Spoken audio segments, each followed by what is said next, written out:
Good afternoon mga boss, no? So sa video natin ngayon ay bibigyan ko lang ng kasagutan yung mga nagpi-PM sa atin, no? Kung paano ba gagawin ang ganitong setup. So mga boss, nakikita nyo hindi na tayo gumamit ng TL or TP-Link SG manageable switch. Ang gamit natin dyan mga boss ay fiber switch na lang at mga media converter, no? So ito po yung tinatawag natin na budget meal. At samahan nyo ako mga boss, bubuuhin na natin.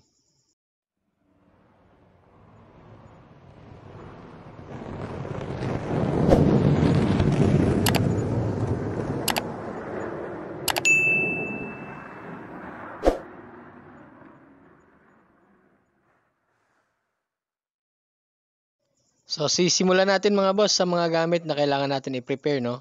So in my case, nag-prepare ako ng mini PC. So depende pa rin sa inyo mga boss kung anong available sa inyo, no? Kung mapa Orange Pi man 'yan o RPI. So basta mataas ang specs, much better. Next ay ang main topic natin ay ang fiber switch. So dito mga boss sa fiber switch ay mas maganda yung yung gigabit yung bilhin nyo, no? So para ma-maximize niya yung speed ng inyong board, no? Ng inyong motherboard. At syempre ang media converter, no? So mas maganda din gamitin yung gigabit para balance doon sa kanyang fiber switch. At ang pinaka-importante sa lahat mga boss ay ang 5v5, no? So dapat may 5v5 tayo kasi siya dito natin i-configure kung anong VLAN ang gagawin natin sa ating mga sub-bendo. Ito nga pala yung diagram niya mga boss, no? So hindi ko alam kung anong tawag dito, diagram ba o topology o ano ba yan. Basta mga boss, screenshot nyo na lang para may guide kayo mga boss para hindi kayo malito. At bago ang lahat, ito ang unang-una natin gagawin mga boss ay i-configure muna natin itong ating admin, no? So, kung meron kayong existing na VLAN 22 kasi naka-default VLAN 22 yung ating Wi-Fi 5, so pwede nyo nang idiretso connect dito sa inyong VLAN 22 o kaya 5v5 na naka VLAN 22 mga boss, no? So, kung wala kayong 5v5, gumamit kayo ng USB to LAN at lagyan nyo ng naka-AP mode para mapasok nyo yung admin ng ating Wi-Fi 5, no mga boss.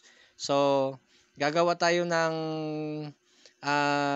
mga VLANs para sa ating DHCP para diretso na tayo doon sa ating setup mamaya, no? So dito mga boss ay gagawin natin. Ayan mga boss, no, dito tayo sa ating bulang kristal at papasukin natin ang ating admin. So, connect tayo sa ating piso wifi at then pasukin natin yung 10.0.0.1/admin. So, ayan mga boss, no, napasok na natin ang ating dashboard. So, mag-login tayo. Ayan. So, dito mga boss ay puntahan natin ang uh, LAN 1, no, LAN 1 settings at dito tayo gagawa ng VLAN info, no? So lahat ng VLAN ng ating mga 5v5 na gagamitin ay idadagdag natin o i-add natin dito sa VLAN. So mag-a-add tayo mga boss dahil gagamit ako ng VLAN 23, 24, 25, 26, 27 at saka 28.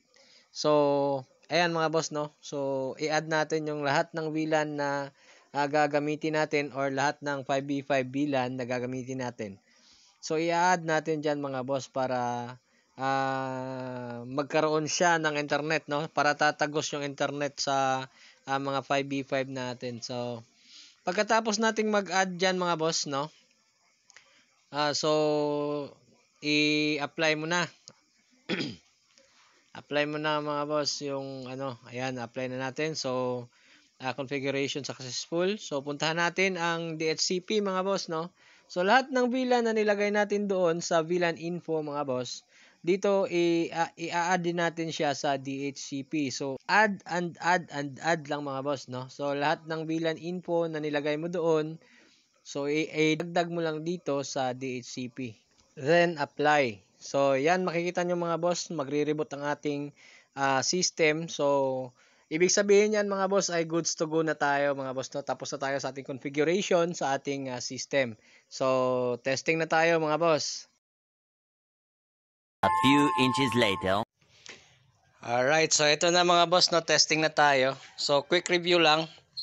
No, ito yung gamit natin na media switch. Ayan. At ito from internet, no. Nakalagay sa 2x. So kahit alin dyan sa Ethernet port na yan, kahit alin dyan, kahit saan mo ilagay yung internet dyan ay okay lang. Tapos kahit saan naman ilagay yung papunta sa ating Orange Pi 5 ay okay lang din. So kahit magkabaliktad dyan, okay lang. So dito, meron tayong tatlong A at saka tatlong B. Ayan. So since dalawa lang yung set ng media converter natin, meron tayong dalawang A, dalawang B. Ayan. So yung dalawang A, eto papunta from media switch A, eto papunta sa media converter B. Ayan. So ganon din sa iba. Media switch A papunta sa media converter B. Ayan. Dito naman, media switch B, etong dalawa, papunta dito sa media converter A. Ito rin, A. Ayan. So, from media converter naman, lipat tayo sa kabila. From media converter, ito yung LAN cable papuntang upstream port. Ayan, yung upstream port natin mga boss ay port 3. Ayan. Upstream port 3. Ito ganito rin, from media converter na LAN cable papunta sa upstream port 3. Ito rin, papunta sa upstream port 3. Ayan, upstream port 3 yan. So since magulo yung lamesa natin mga boss, no, huwag nyo nang pansinin kasi kulang tayo sa outlet, no. So ang ginawa ko, gumawa ako ng isang power supply at dito na nakakonect lahat ang ating 5V5. So dito na natin kinonect lahat sa power supply. At hanggang dito na lang muna tayo mga boss, no. So yung ating actual test mga boss ay sa part 2 na natin gagawin, no. Yung ating actual test kasi medyo mahaba-haba na rin yung video natin mga boss.